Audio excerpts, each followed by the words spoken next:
नमस्कार साथियों, स्वागत है आप सभी का आपकी अपनी पाठशाला पर। मैं हूं अंकित अवस्थी। आप हैं मेरे साथ में एक ऐसे सेशन पर चर्चा करने के लिए जो कि कहानी की शुरुआत तो एक पिक्चर से होगी, लेकिन इसके माध्यम से आपको बहुत सारी ऐसी बातें पता चलेंगी कि यहूदियों में या फिर ये कहिए कि इजराइलियों में जर्मन्स को लेकर या हिटलर्स को लेकर के जो भाव है वो किस लेवल का है, और हिटलर नाम सुनते ही उनके अंदर कौन सी बैकग्राउंड में पिक्चर्स चलने लगती हैं। ऐसा क्या हुआ था हिटलर के द्वारा यहूदियों के साथ, ज्यूज के साथ, कि जिसके शब्द भर के चर्चा आ जाने पर वो अपनी प्रतिक्रिया दे देते हैं। आज के सेशन में चर्चा करेंगे, बेहतरीन सेशन है। तो आइए शुरुआत करते हैं और आपसे गुजारिश है कि जल्दी से इस सेशन को साथियों से साझा कर दें। एक भारतीय फिल्म हाल ही के अंदर अमेजन प्राइम ओटीटी प्लेटफॉर्म पर, ओवर द टॉप प्लेटफॉर्म पर एक फिल्म रिलीज हुई है जिसका नाम है बवाल। बवाल फिल्म के अंदर दो कलाकार हैं जिनमें वरुण धवन आपको दिखाई दे रहे हैं, जानवी कपूर आपको दिखाई दे रहे हैं। फिल्म की पटकथा क्या है वो तो मैं नहीं बताऊंगा इसमें, लेकिन ब्रीफ में इतना सा जान लीजिए कि ये एक हिस्ट्री टीचर का रोल निभा रहे हैं और जानवी कपूर उनकी प्रेमिका का और पत्नी का रोल निभा रहे हैं। हिस्ट्री टीचर के नाम पर ये अपने बच्चों को पढ़ाने के लिए वर्ल्ड के रेस्पेक्ट में जितने भी महत्वपूर्ण स्थान हैं उन स्थानों पर जा करके वरुण धवन उस जगह का महत्व अपने विद्यार्थियों को, जो कि इंडिया में है, उन्हें वो जा करके बता रहे हैं। Just like a vlogger. जैसे अगर आप समझें कि अगर मुझे लगता है कि इस जगह के बारे में आपको कोई जानकारी देनी है, वहां जाकर के मैं आपको पूरी जानकारी वहां की दूं, दैट लाइक ऑफ काइंड जो है ये काम कर रहे हैं। ठीक है, तो पहली चीज तो ये हो गई, यानी कि वरुण धवन और जानवी कपूर इस फिल्म के जो किरदार नायक नायिका हैं, उनके बीच में क्या चल रहा है, कैसे चल रहा है, वो आपके लिए जानने का विषय नहीं है, उसके लिए आप फिल्म तलाशें। लेकिन हां, ये एक हिस्ट्री टीचर के रूप में है और दुनिया भर की चीजें घूमते हुए बता रहे हैं, और उसी बीच में ये पहुंच जाते हैं एक ऐसे स्थान पर पोलैंड के अंदर जहां पर बड़ी संख्या में यहूदियों को यातना दी गई थी, लाखों की संख्या में यहूदियों को मारा गया था हिटलर के द्वारा। तो जब ये पहुंच करके उस जगह के बारे में अपने वीडियो में जानकारी देते हैं, जब ये बताते हैं कि यह जगह कैसी है, क्या इस जगह के अनुभव हैं, बस उसी रेफरेंस को लेकर के यह इजराइल के द्वारा विरोध किया गया है। यानी एक प्रकार से इनका रेफरेंस लिया जाना उस घटना का, उस पर इजराइल ने विरोध किया है। तो अब कथा को विस्तार से जानते हैं और जानते हैं कि वो घटना क्या है जिसके विरोध पर इतना बवाल कटा है। ठीक है, तो नायक नायिका से आपकी पहचान हो गई। इसके साथ साथ 21 जुलाई को ये फिल्म वो हुई। हमारा उद्देश्य ये नहीं है कि आप जाकर फिल्म देखें, ये स्पॉन्सर्ड वीडियो नहीं है। हम केवल आपको ये बता रहे हैं कि ये एक फिल्म है जो कि अमेजन प्राइम पर रिलीज हुई है। लेकिन सुर्खी में बन गई बवाल की कंट्रोवर्सी, क्योंकि इजराइल की एम्बेसी ने कहा कि डिस्टर्ब्ड हैं वो इस बात को देखकर कि यहां पर होलाकॉस्ट को, यानी यहूदियों को यातना देकर मारने की घटना को रेफरेंस में लिए जाने से मूवी के अंदर वो परेशान हैं, है ना। तो रेफरेंस पर क्या किया गया है, किस तरह से, तो ये सारी सुर्खियां बनती हैं। इसी कारण से हम आपको ये सारी बातें बता रहे हैं। तो आप सब जगह देख सकते हैं, यहां पर ये बढ़िया सुर्खी इसने प्राप्त की है। ठीक है, तो मैंने जैसा कि आप सभी को बताया, उसके अंदर फिल्म की जो पुरानी चीजें हैं वो मैंने आपको बताई। तो इसमें जानवी कपूर एक सीन के अंदर एक शब्द यूज कर रही हैं, ऑशविट्स। अब इसको थोड़ा बोलना, थोड़ा प्रोनाउंसिएशन के अंदर थोड़ा टफ टास्क है। Every relationship goes through their Auschwitz. अब ये ऑशविट्स क्या है? असल में एक यातना कैंप है जिसके अंदर लाखों लोगों का नरसंहार हुआ है। कहां स्थित है? वर्तमान में पोलैंड के अंदर स्थित है। चर्चा में क्यों आया? क्योंकि यहां पर हिटलर के द्वारा यहूदियों को लाकर के गैस चैम्बर में घोट घोट कर मारा गया। कहा जाता है कि लगभग 60 लाख यहूदियों को मौत के घाट उतारा गया था, जिस घटना को होलाकॉस्ट कहा जाता है। तो इस शब्द के उपयोग से कि every relationship goes through their Auschwitz, तो ये शब्द जो है ना कि अपने हर रिलेशन के अंदर एक ऐसा दौर आता है, तो ये जो शब्द है इस रेफरेंस से वो परेशान है। इसी बात पर नायर गिलोन, जो भारत के अंदर इजराइल के एम्बेसडर हैं, उन्होंने लिखा कि I did not and will not watch the film Bawaal, but from what I have read there was a poor choice of terminology and symbolism. Trivialization of holocaust should disturb ought, यानी कि एक तरह से शब्द के रूप में होलाकॉस्ट का उपयोग किया जाना। इसको आप ऐसे समझिए भाई, जो शब्द यूज किया गया है ऑशविच, अब सुनकर कैसा लगा कि हर चीज को बड़ी बुरे दौर से गुजरना पड़ता है। जैसे अपने कहते हैं कयामत की रात, रिश्तों में कयामत आती ही है, ये कयामत का दिन है, ऐसे शब्द यूज करते हैं। लेकिन असल मायने में हमने कयामत को कभी रियल सेंस में फील नहीं किया कि कयामत कहां किसको जाएगा। कयामत का मतलब हुआ कि वो समय या वो दौर जिस समय पर सारी चीजें एकदम अपोजिट गिरने लगेंगी, यानी कि एकदम सब कुछ बर्बाद हो जाएगा, दैट इज कयामत। अब उस कयामत के लेवल पर यहां पर अगर बात हो रही है कि कह रहे हैं कि ऑशविट्स शब्द तो यूज कर लिया, लेकिन आप इसकी ग्रेविटी समझते हो? आपके लिए तो एक शब्द हो गया, लेकिन यह शब्द इतना लाइटली लिए जाने का नहीं था। भाई आपके लिए ये बुरा वक्त है, ये बुरा दौर है, समझ में आता है, लेकिन आपने फिल्म के अंदर जो शब्द यूज किया, जैसे आप ऐसे समझिए, कई बार हम, है ना, कोई भी चीज को रेफरेंस में बात कर रहे होते हैं, है ना, रेफरेंस में बात कर रहे होते हैं कि ऐसा कलयुग आएगा, हंस चुगेगा दाना पानी, कौवा मोती खाएगा, रामचंद्र कहेगा इसिया से, है ना। तो अब यहां पर कौवा मोती खाएगा, कौवा का मतलब यहां पर रेफरेंस लिया जा रहा है बुरे लोगों से, मुकौवे मोती खाएंगे और हंस चुगेगा दाना पानी, अच्छे लोग केवल गुजर बसर करेंगे। ये जो कथन है इसमें क्या किया गया, किसी का रेफरेंस यूज किया गया, कौवा बुरे लोगों को, हंस अच्छे लोगों को, भगवान राम और सीता के बीच की बातों को कह दिया। एग्जैक्टली नायर गिलोन ने कहा कि आपने जिस तरह से शब्द यूज किया है ना, ऑश्विच, ये इतना आसान भाषा में यूज कर लिया कि हर रिश्ते को ऑश्विच से गुजरना पड़ता है। भैया ये इतनी छोटी चीज नहीं है जितना तरीके से आपने दिखा दिया। इनका कंसर्न है कि ये चीज इतना आम बोलचाल की भाषा में नहीं आनी चाहिए, ये दुनिया का बहुत ही डार्केस्ट फेज है जिसे दुनिया को याद करते ही डर होना चाहिए, ठीक है। इसमें एक सीन के अंदर वरुण धवन कहते हुए दिखाई पड़ रहे हैं, और छोटा सा सीन है, पूरी फिल्म अगर आप देखेंगे मुश्किल से कुल मिलाकर 5 मिनट का भी सीन नहीं है ये पूरा जिसपे बवाल कटा है।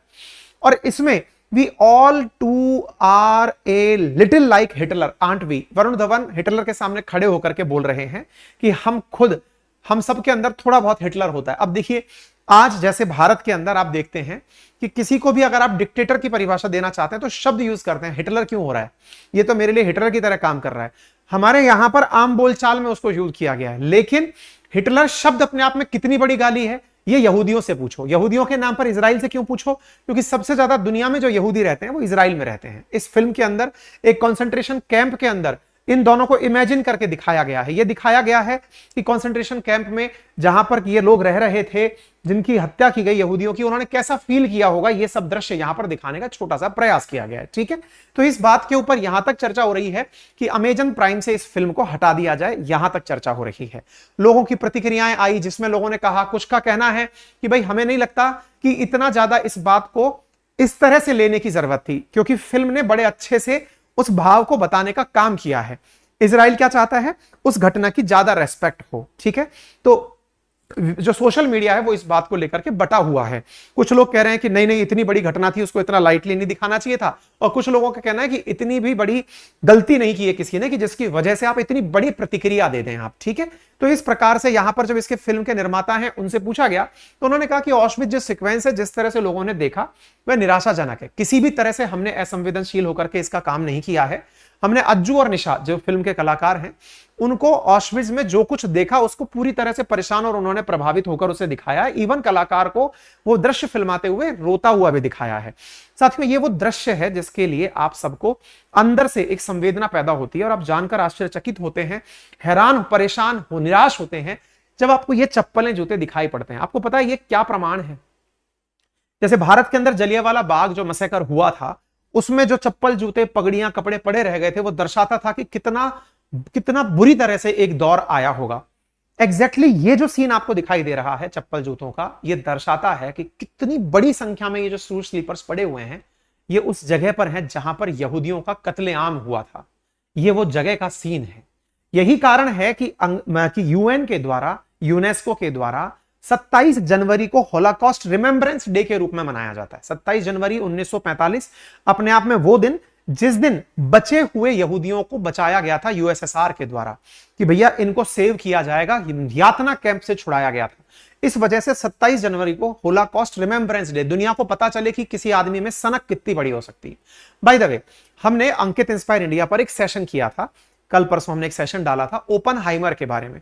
ये सारी घटनाएं आपस में इंटर रिलेट होती हैं। अगर समय मिले तो आप इस सेशन को जाकर जरूर सुनिएगा अंकित इंस्पायर इंडिया पर, जिसमें हमने इसमें पूरी तरह से जिक्र किया है हिटलर का, यहूदियों का। कोशिश की है कि आपको यह पता चले कि कैसे फर्स्ट वर्ल्ड वॉर के बाद सेकेंड वर्ल्ड वॉर के बीच में हिटलर जैसा कोई आदमी, साइकिक आदमी पैदा हुआ था। असल में 1914 से लेकर 1919 के बीच में जब प्रथम विश्व युद्ध चला था उसमें जर्मनी हार गया था। जब जर्मनी हारा था तो जर्मनी के हारने के बाद में जर्मन्स के अंदर जो हीन भावना पैदा हुई उसके पीछे का बड़ा कारण था ट्रीटी ऑफ वर्साई, जिसके अंदर क्या किया गया था, जर्मन्स के ऊपर यह कहा गया था कि वो हारने की राशि जिन्होंने उन्हें हराया है उन्हें चुकाएंगे। यानी फ्रांस और ब्रिटेन ने जर्मन्स के ऊपर यह लाद दिया कि तुम्हारी वजह से जो नुकसान हुआ है ना वो पैसा तुम्हें चुकाना पड़ेगा। तो जर्मन्स में इस बात को लेकर बड़ी निराशा हुई और इसी कारण से 1920 में प्रथम विश्व युद्ध के समाप्त होते ही जर्मनी के नाजियों ने जर्मन्स ने एक पार्टी बनाई और उस पार्टी के सदस्यों को ही नाजी कहा गया। एक नई राजनीतिक पार्टी का गठन हुआ और उसी राजनीतिक पार्टी के अंदर अडोल्फ हिटलर था। अगर आप चाहेंगे तो मैं एक हिटलर पर डेडिकेटेड सेशन भी लाने का प्रयास करूंगा ताकि आपको हिटलर का भी रेफरेंस पता चले कि हिटलर क्या था, कैसे सोचता था, क्या करता था। अभी मैं उस पर प्लान कर रहा हूं, जल्दी ही मैं आपके सामने एक सेशन लेकर भी आ जाऊंगा, ठीक है, ताकि इन घटनाओं को आप रिलेट कर पाएंगे।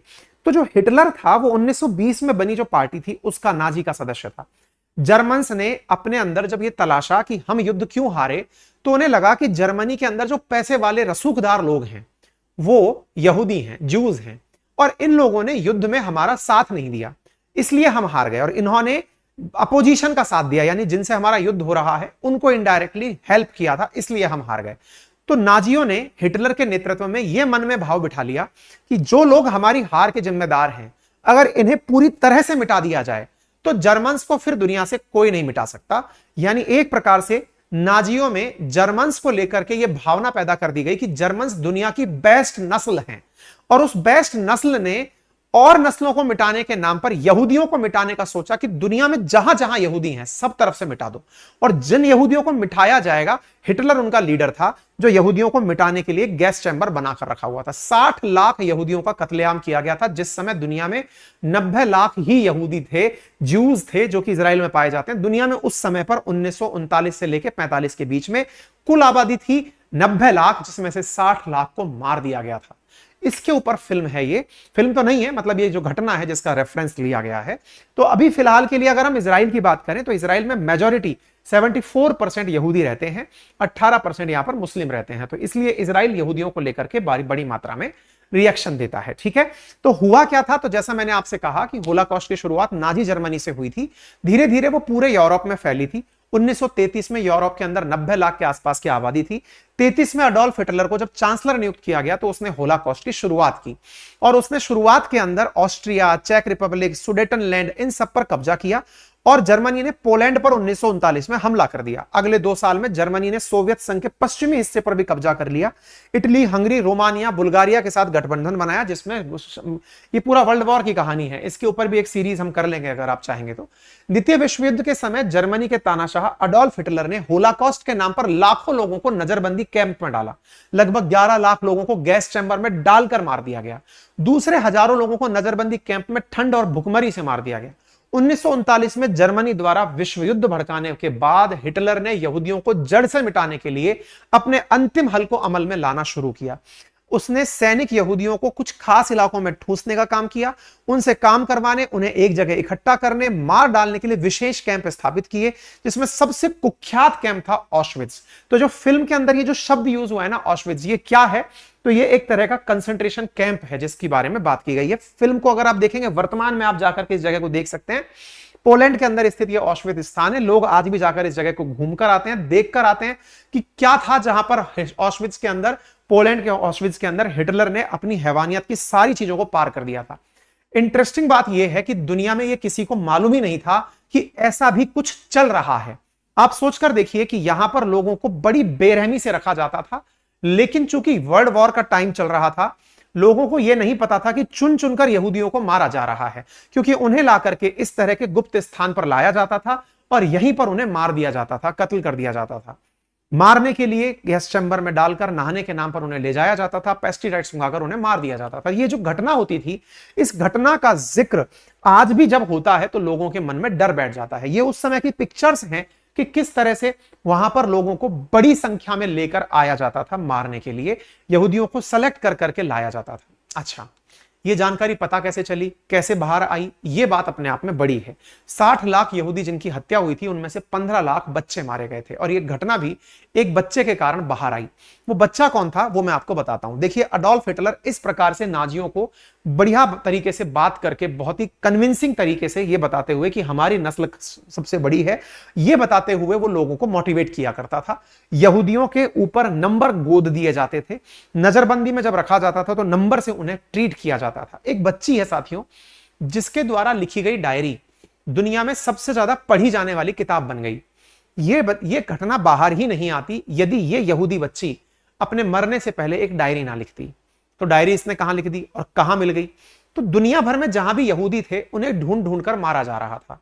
ये बच्ची एम्स्टर्डम में रहा करती थी, नीदरलैंड की राजधानी में, अपने पेरेंट्स के साथ। इस बच्ची का नाम था एने लिज मैरी, जिसे एनी फ्रैंक के नाम से भी जाना गया।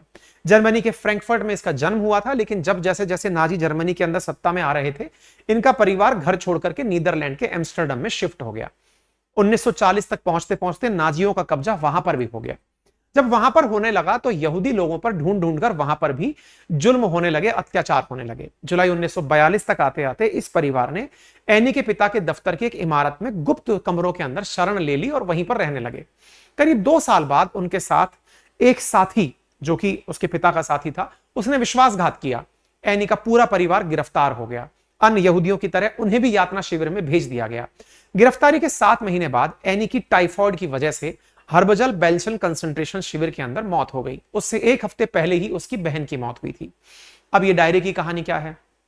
असल में इस बच्ची के द्वारा पूरी घटना का, जब से 1933 में जर्मनी से निकले थे तब से लेकर जब तक मौत हुई थी, इसका जिक्र वो अपनी एक डायरी में लिखती थी। जब उन्हें गिरफ्तार करके ले जाया जा रहा था, वो सारी बातें वो डायरी में मेंशन करती थी। जब ये बातें मेंशन हो रही थी तो इसकी एक डायरी बनी, the diary of a young girl के नाम से, एनी फ्रैंक के नाम से। उसकी ये डायरी 1947 में जब लोगों के सामने आई कैसे? इसके पिता इस पूरी घटना में बच गए थे। बचकर जब वो एम्स्टर्डम लौटे तो उन्होंने एनी की वो डायरी देखी और उस डायरी के अंदर उन्होंने वो सारे जिक्र को ध्यान से पढ़ा जो उस बच्ची ने लिखे थे। उस डायरी के अंदर जो बातें लिखी गई थी उसका डच में भी अनुवाद 1952 में हुआ। The diary of a young girl के नाम से इस प्रकार से एक पुस्तक प्रकाशित हुई। ये वो किताब है जिसके अंदर ये सारी चीजें विद रेफरेंस लिखी गई। उस बच्ची की किताब को अलग अलग भाषाओं में ट्रांसलेट किया गया। 67 भाषाओं के अंदर यह बात ट्रांसलेट हुई और यह डायरी एनी को उसके 13वें जन्मदिन पर मिली थी। आप सोचें कि उसने 1942 से लेकर 1944 के बीच के घटनाक्रम का पूरा जिक्र इस डायरी में लिखा और यहां पर पूरी घटनाओं में यह भी बताया गया किस प्रकार से 10 लाख यहूदी बच्चों को मारा गया होलोकॉस्ट के अंदर। बच्ची के द्वारा लिखी गई डायरी जब ट्रांसलेट होकर के पहुंची तो वो दुनिया की सबसे ज्यादा पढ़ी जाने वाली पुस्तक बन गई। लोगों को जब पहली बार ये पता चला कि होलोकॉस्ट क्या है, किस कारण से लोग मारे गए, तो लोगों के अंदर अलग ही लेवल की संवेदना व्याप्त हुई। ठीक है, गूगल ने इस विषय पर अपना डूडल भी बनाया। इवन आज भी लोग होलोकॉस्ट को इसी एनी की डायरी के कारण से याद कर पाते हैं। दुनिया में जिसने भी इस पर गलत शब्द यूज किए हैं उन्हें माफी मांगनी पड़ी है। बहुत सारे लोग होलोकॉस्ट के कंपैरिजन पर बहुत सारी प्रतिक्रियाएं देते हैं क्योंकि आज लाखों लोग होलोकॉस्ट के बारे में इस डायरी के कारण जान पाए हैं। इवन इंडिया में भी होलोकॉस्ट के बारे में लोगों को बताया जाए, यह ऐसी मांग उठती है। तो उम्मीद है कि आप लोगों को इस घटना का रेफरेंस भी पता चला होगा। घटना के साथ साथ आपको यह भी क्यूरियोसिटी पैदा हुई होगी कि क्या थी पूरी कहानी। फिलहाल के लिए मैं आपसे रिक्वेस्ट करूंगा, ओपेनहाइमर पर हमने एक सेशन किया है अंकित इंस्पायर इंडिया पर, अगर समय निकालकर आप देख सकें तो प्लीज उसे देखिएगा। जरूरी जानकारियां आप लोगों के लिए काफी हैं और काफी जरूरी जानकारियों में सबसे बड़ी जानकारी यह है कि जो भी साथी हिस्ट्री, ज्योग्राफी, पॉलिटी, इकोनॉमी के डिटेल हैंड रिटन नोट्स हमसे लेना चाहते हैं हिंदी माध्यम के, उनके लिए वो नोट्स 1999 में हमने ओपन कर दिए हैं। 4 सब्जेक्ट 1999 में आपको घर पर डिलीवरी के साथ उपलब्ध कर दिए जाएंगे। वहीं दूसरी ओर हैंड रिटन नोट्स के जो मटेरियल है हमारे साथियों के लिए, जो हिंदी में हमारे द्वारा RAS में लॉन्च किया गया था, अब इंग्लिश में भी लॉन्च कर दिया गया है। 7 तारीख तक आप उन्हें ऑर्डर कर सकते हैं मात्र 4500 रुपीज में। तीसरी बड़ी इंपॉर्टेंट चीज, RAS प्रतियोगी परीक्षा की तैयारी करने वाले साथी यदि अपनी तैयारी को स्पीड देना चाहते हैं, चेक करना चाहते हैं, तो उनके लिए टेस्ट सीरीज इस संडे से लॉन्च की जा रही है। मात्र 999 के अंदर प्रॉपर टेस्ट और साथ में उसका डिस्कशन आपको इस तरह से दिया जाएगा कि लगभग 75 से ऊपर क्वेश्चंस हम ये कोशिश करेंगे कि आपके इन टेस्ट से, यानी 50% से ऊपर क्वेश्चन जो कि कट ऑफ मार्क्स से काफी ऊपर है, और उसके डिस्कशन से रिलेट होकर आपको मिल जाएं। अगर आप अपनी तैयारी को दिशा देना चाहते हैं तो इस टेस्ट सीरीज को मात्र 999 में नटराज बैच के विद्यार्थी ज्वाइन कर सकते हैं और आउटसाइडर्स इसे मात्र 1500 रुपए के अंदर ज्वाइन कर सकते हैं। ये सब चीजें मिलेंगी कहां? आपको अपनी पाठशाला एप्लीकेशन पर उपलब्ध हो जाएंगी। अपनी पाठशाला एप्लीकेशन गूगल प्ले स्टोर और ऐप स्टोर पर उपलब्ध है। अधिक जानकारी के लिए आप हमारी टेक्निकल टीम को इन नंबर्स पर कॉल भी कर सकते हैं। आपका समय शुभ हो। धन्यवाद।